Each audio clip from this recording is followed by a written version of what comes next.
Well, we're still tracking the chance for some very light rain to pass throughout the area. The chance for that freezing drizzle is really starting to mitigate now as we see our temperatures rising above freezing for the rest of the afternoon. Still even maybe some scattered flurries for folks north of Eau Claire, and we're still tracking just some very light rain off to our west. By the time it gets here, though, it's looking like it would be falling in the form of showers. As we can see on our sky tracker, the main body of rain well off to our east now. Still some isolated bodies of rain that we could see moving into the later afternoon hours, mainly for folks near I-90 and southward, but a lot of that rain should already be out of the area as we go into tonight, and then we're just left with a cloudy, potentially foggier overnight period. Just the chance for some patchy fog across the area. Temperatures likely won't be as warm enough to get any additional snow melting, but with all the moisture that we are getting on the ground today, we could see some fog forming overnight tonight. Overall, expect fairly mild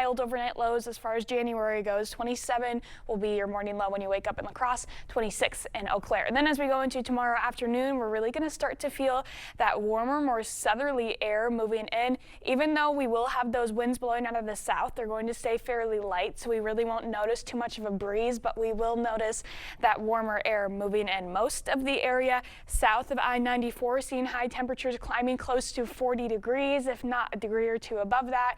And then areas north of I-94 still above average and above freezing in the mid-30s. So overall going to be a pretty nice middle of the week period. Even looking into Thursday, we'll still see high temperatures pretty similar to this before we fall back to near average by the end of this week. Also looking towards Thursday, that's going to be our next round for precipitation. For now, it's looking like we'll see mostly rain across the area because, again, Thursday's highs are going to be very similar to tomorrow's, and that much of us will be nearing the 40s by the afternoon, and that'll be exactly when we start to see some more rain enter into the area. The best chance is really going to be for folks south of I-94. A low pressure system moves through northern Illinois and just skirts past the area just on the northern edge. We could see some impressive rain totals with this, though, passing through later Thursday evening.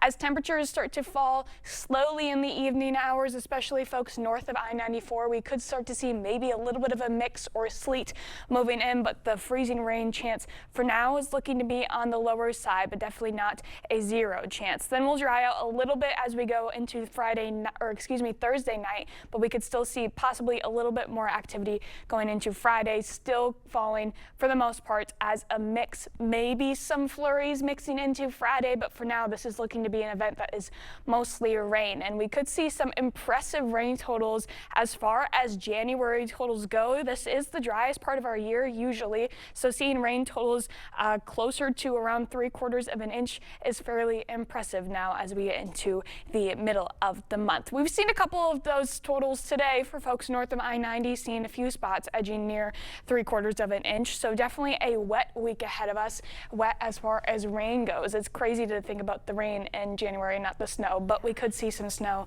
filtering back in by the end of the week as the temperatures start to fall. Okay, some more wet roads for us. All right. It's gonna be a wet week. Thank you for that, Nicole.